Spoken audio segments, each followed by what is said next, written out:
Bienvenidos a Cabe Whittier Podcast desde Los Ángeles, California para todo el mundo.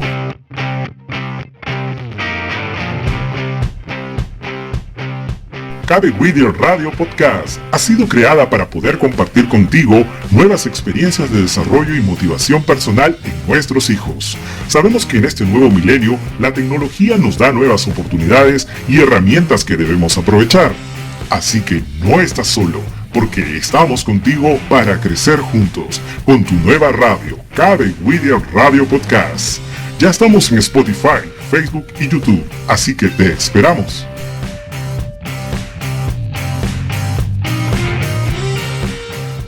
Noches desde Los Ángeles, California para todo el mundo. Cabe Whittier Podcast Radio los saluda. Mi nombre es Ricardo Pajuelo y esa noche 3 de diciembre de 2020 me acompaña en la co-conducción Tania Maguiña. Good evening everyone, welcome to our guest. I hope you enjoy this night. Tenemos a la doctora Carolina Serna. Doctora, conozco no solamente de su calidad como maestra, sino la importancia del trabajo que desempeña ahora educando a futuros maestros. Me gustaría que pudiese compartir con nosotros un poco de su experiencia en los programas de alfabetización y bilingüismo en el condado de Monterrey con los niños migrantes de Osaka, México. Gracias, Ricardo, por esa pregunta. Antes de regresar a Los Ángeles, yo soy originalmente de Los Ángeles, pero pasé un total de 20 años en el norte de California. Los últimos 12 años antes de regresar en 2015 fue en el condado de Monterrey, trabajando en la Universidad Estatal de Monterrey. Y allí mi trabajo era enseñar en la escuela de educación, preparando maestros para trabajar al nivel de kinder hasta la escuela secundaria, enseñando específicamente métodos para enseñar cómo escribir y leer, y también aprender de la cultura y de la preparación que los maestros necesitan para entender los diferentes idiomas y cómo tratar con niños de diversas culturas. Y entonces ese trabajo me llevó parte de, enseñaba clases, pero también supervisé maestros en el condado de Monterrey, Santa Cruz y San Benito. Al principio de ese tiempo, en la costa central, empecé a conocer las comunidades de trabajadores migrantes en toda esa región. Muchos de nosotros, cuando pensamos en el condado de Monterrey, pensamos en la bahía, ¿verdad? Cerca de la costa, y es un centro turístico. Esa había sido mi experiencia también. Pero la mayor parte de esa región es rural y las comunidades de las escuelas están en zonas rurales, con la excepción de Carmel, de ciertas otras áreas cerca de la bahía y también en Santa Cruz, pero aparte de eso, lo demás está en otras regiones. Y requisito del estado que nosotros no podíamos mandar a nuestros maestros a entrenarse en Carmel o en Pacific Grove porque son regiones con muy poca diversidad cultural y lingüística. Los estudiantes tenían que pasar tiempo en el distrito de Monterrey, de Salinas, los varios distritos en Salinas, en Watsonville, Castroville, todos los pueblitos y hasta el sur, King City, Greenfield, Chular, González, todos esos pueblos. Así es de que empecé a participar y aprender más de uno de esos pueblos en el condado, en el sur de del condado, en parte porque noté que muchos de nuestros alumnos que venían a estudiar a Monterrey, muchos de la región, algunos de la región, pero muchos de otras zonas, de Los Ángeles, del Valle de San Joaquín, de Sacramento, muchos de ellos no les interesaba ir a trabajar al sur de Monterrey. Así es de que allí había tremendo problema de que los maestros no duraban. Ellos querían los trabajos en Monterrey, en Carmel, en Pacific Grove, en Santa Cruz, no en los pueblitos. Lo que empecé a ver en el tiempo que estuve allí, fue muy bonito ver, es que empezaban a venir a nuestro programa 1 o 2 alumnos que eran de esa área, del condado del sur. Eso también señaló para mí que no había suficiente preparación para esos jóvenes, la mayor parte latinos, que estudiaran simplemente una hora al norte a estudiar en Cal State Monterrey Bay, porque todavía venían de algunas familias donde los papás no querían dejarlos ir, no querían dejarlos venir a vivir en el dormitorio. Los dejaban tomar algunas clases en Salinas, en Hartnell College, y después de eso algunos no continuaban. Entonces por eso teníamos muy pocos estudiantes que eran de los pueblitos que se estaban entrenando a ser maestros, pero en uno de estos pueblos eso empezó a pasar. Entonces yo me interesé mucho primero en estudiar la experiencia de esos pocos estudiantes latinos, y eso me llevó a, pues, a observar la población de los niños. Muchos eran hijos de los trabajadores migrantes que trabajaban en la pizca de la lechuga, de muchos productos. Ahí en esa área ya hay muchos viñedos también. Y los niños, las familias venían del sur de México, de Oaxaca, hablaban algunos zapoteco, mixteco, triqui. En ese pueblo se hablaba más triqui, que al estudiar un poco de la historia del idioma en la región de Oaxaca me di cuenta que es uno de los idiomas que no se valoriza mucho. Entonces, eso fue el inicio de mi interés y cómo empecé a participar. Y lo que también me dio mucha preocupación es ver que los niños obviamente estaban en ese tiempo, el sistema, allí no había educación como se han de imaginar, no había educación bilingüe en los idiomas indígenas, no había ni en español. Era el tiempo anti-programa bilingüe y en esa zona había puro enseñanza en inglés, en el método que se identifica como Structured English Immersion. Entonces, esos niños, la mayor parte que nunca habían ido al kinder, nunca habían ido preescolar. Hay un programa en ese pueblo, así es de que, y como muchas personas no se dan cuenta, la escuela preescolar cuesta dinero. Padres tienen que pagar para esos programas y muchos de estos padres no tienen el dinero o tendrían que mandarlos a otros pueblos. Entonces, estos niños llegaban al kinder hablando su idioma natal, que sería triqui o mixteco, algo de español a través de la televisión, porque en muchos casos las abuelitas, las mamás solo hablaban el idioma natal. Los papás posiblemente hablaban un poco de más español para poder comunicarse con los mayordomos en el trabajo. Y aparte de eso, el inglés, a lo mejor estos niños de 5 y 6 años eran los primeros que iban a venir a enseñar a la familia, posiblemente a empezar a practicar el inglés. Y lo sorprendente en el estudio que hice antes de regresarme a esta área fue de que en un salón de niños de kinder nos dimos cuenta que empezaban en agosto para octubre, los niños, algunos ya estaban leyendo. Y cuando yo le pregunté a la maestra, de esos niños que ya están leyendo, hicimos una gran celebración porque ya estaban leyendo ellos solos. Le pregunté, ¿quiénes son los niños? Yo pensé que iban a ser niños como yo, niños que entraron al kinder hablando español solamente, pero de padres inmigrantes que hablaban español. Y me dijo, no, pues este niño y esta niña, ellos hablan idioma indígena en su casa. La mayor parte de esos niños que fueron los primeros que empezaron a leer eran niños que venían de casas indígenas. Ahora, yo no soy especialista en el aprendizaje del idioma como llevando a cabo todo lo que tiene que ver la participación del cerebro, qué está pasando cuando niños adquieren otros idiomas. Pero en una visita después, que ya me había venido para acá, regresé y le pregunté a la maestra, ¿por qué piensa usted que eso estaba pasando? Ella tampoco no es especialista, pero lo único que ella pudo comunicar es que posiblemente esos niños tienen alguna habilidad más flexible de poder aprender diferentes idiomas, simplemente porque en México tienen que hablar su idioma y español. Y allí en ese pueblo tenían que aprender 3 idiomas, ¿verdad? Entender, poder comunicarse, pero algo que hasta recientemente en mi comunicación con la maestra, con quien sigo amistad y comunicación, porque quiero seguir ese estudio, seguir a esos niños, saber cómo están ahora, que ya están aproximando a la escuela middle school. Le pregunté cómo estaba todo, cómo estaban sus niños, sus estudiantes, y me dijo que pues que algunos, y les relato esto para darles una idea de cómo es la situación para niños en esta zona rural. No sé si esto es lo que existe en otras zonas, pero ahí en ese pueblito me comentó que muchos de los papás obviamente tienen que dejar a los niños encargados en la casa de la persona que los va a cuidar y que era muy común que algunos de sus alumnos los estaban cuidando junto con hasta 10 otros niños en una casa y que las personas que cuidaban a esos niños les cobraban a los padres $5 al día para usar el internet. Así es que eso me molestó mucho porque estas familias trabajan tan difícil, la mamá y el papá levantándose a las 3 de la mañana para ir a trabajar a piscar las verduras que nos comemos, tener que pagar $5 al día, que son $100 al mes. Sentí yo que es una injusticia, porque a lo mejor ellos tienen el internet en sus casas, pero ellos no se pueden quedar en casa con sus hijos.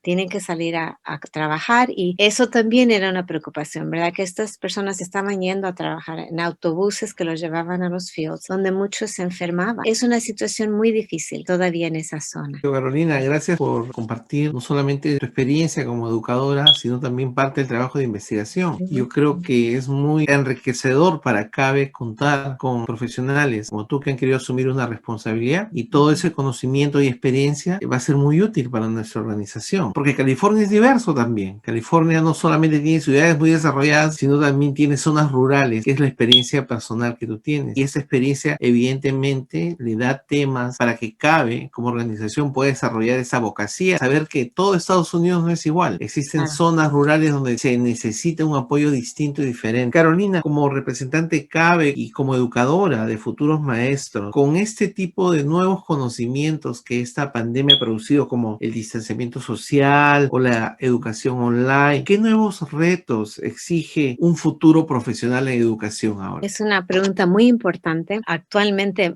muchos están estudiando y investigando, ¿verdad? Hace una hora terminé de leer uno de los papeles que escribió una de mis alumnas que vive en el norte. Ella estaba estudiando precisamente el efecto de la tecnología para los niños. Es que ese es otro tema un poco separado, pero entrevistó a su mamá, que ha trabajado como maestra por 30 años. Y alguna de las cosas que señaló la maestra, ¿verdad? Que ha sido muy difícil mantener la atención de los niños por medio de la pantalla. A un nivel muy básico, los maestros van a tener que aprender nuevos métodos para poder enseñar más efectivamente usando la computadora. Eso es algo que estamos escuchando de muchos maestros. Otra cosa que la maestra señaló es de que los niños están desarrollando la habilidad de poder prestar su atención a varias cosas a la vez, lo que le decimos en inglés multitasking. Eso, el hecho de poder hacer eso, aunque lo podemos hacer, los investigadores nos indican que cuando uno hace eso, no está poniendo atención ni a una cosa ni a otra. Y eso es lo que el papel de esta alumna señaló también, que según los investigadores, aunque los niños están empezando, porque para ellos, especialmente si están muy chicos, ese es un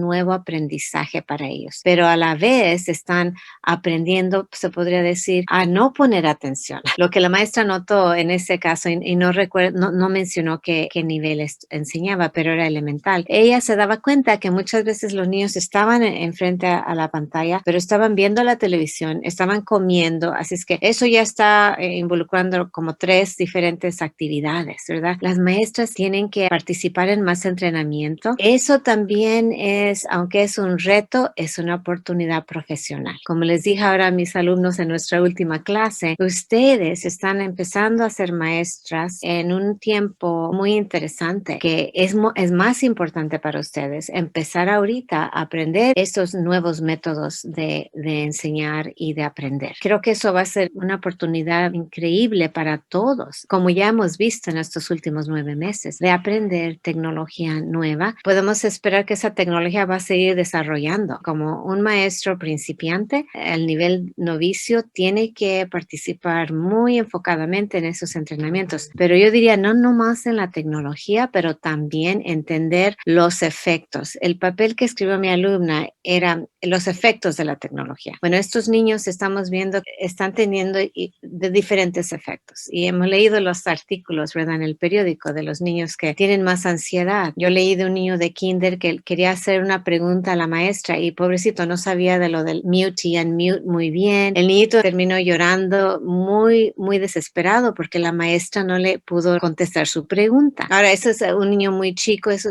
para los niños más chicos obviamente son diferentes las necesidades de una maestra, que entender lo que está pasando allá con el niño, especialmente si no tiene a un adulto a su lado para ayudar y asistir. Así es que lo socioemocional es muy importante ahorita. Ya es una nueva área de preparación de maestros, pero tenemos que ahora combinar esa información con qué está pasando con los niños al estar y los jóvenes al estar aprendiendo a través de una computadora en la área de su desarrollo socioemocional. Los estudios siguen indicando que antes de que esto pasara, nosotros nos reuníamos en persona. Para los niños chicos, hablar con otros niños es la manera que ellos empiezan a entender formas de comunicación que necesitan cuando uno usa las manos, las expresiones. Ellos empiezan a leer, oh, ese niño se ve enojado, ese otro me quiere pegar, ¿verdad? Cosas que pueden entender los niños necesitan la práctica en una situación personal y para aprender esos métodos de comunicación social. Por medio de la computadora ahora es muy difícil, ¿verdad? Yo no sé si Ricardo está enojado, feliz o tiene un dolor o Tania tiene hambre y ella quiere ir a comer. Nada de eso podemos comunicar, ¿verdad? Pero así es que los niños, esa es otra área que los maestros van y nosotros como profesionales en esta área vamos a tener que aprender para poder enseñar a los futuros maestros. Y con eso viene también todo lo que también se comentó, que CABE aboga mucho por el aprendizaje de idiomas, también de cultura. No podemos aprender un idioma sin aprender una cultura. Algo que yo les he enseñado a mis alumnos es que con esto de ELD, aprendiendo el desarrollo del inglés, me gustaba animarlos a que no nada más desarrollar lecciones para aprender el inglés. Lo deberían de ver como ELD plus cultura, en adicionalmente la cultura, ¿verdad? Como estos niños de Oaxaca, para mí yo no podía empezar solamente a observar, que estos niños están aprendiendo inglés bien o mal, ¿qué más se les podría, qué apoyo? Yo tenía que empezar aprendiendo, bueno, ¿de dónde vienen estas familias? Si es que no son de aquí, ¿de dónde vinieron? ¿Cómo era la cultura ahí? Para mí aprendí, yo nací aquí, me llevaban mis padres a México, pero no son de esa región, así es de que yo oía de las culturas indígenas, pero desafortunadamente oía cosas un poco negativas. Por ejemplo, que una mala palabra en México es llamar a otra persona indio. Y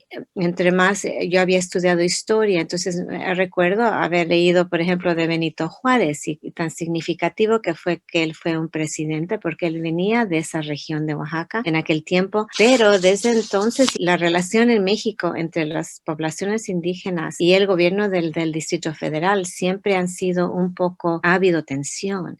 Así es que vemos cómo eso continúa. En ese pueblito había tensión entre los inmigrantes, como mis padres, que son de México y ya eran como casi la segunda generación ahí en ese pueblo, y los recién llegados, que eran de Oaxaca. Todo eso yo tenía que entender y era importante para mí que mis alumnos que iban a ser maestros en esa región entendieran también, porque eso es muy importante para uno como maestros. Entre más sabe uno de nuestros alumnos, creo que podemos ser un poquito más efectivos en enseñarles a ellos. Carolina, muy agradecido por tus experiencias, por haber compartido lo que has aprendido durante todo ese tiempo, tanto como maestra e investigadora.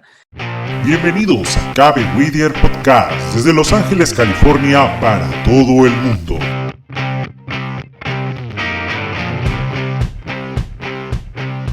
CABE Whittier Radio Podcast ha sido creada para poder compartir contigo nuevas experiencias de desarrollo y motivación personal en nuestros hijos. Sabemos que en este nuevo milenio la tecnología nos da nuevas oportunidades y herramientas que debemos aprovechar. Así que no estás solo, porque estamos contigo para crecer juntos con tu nueva radio, CABE Whittier Radio Podcast. Ya estamos en Spotify, Facebook y YouTube, así que te esperamos.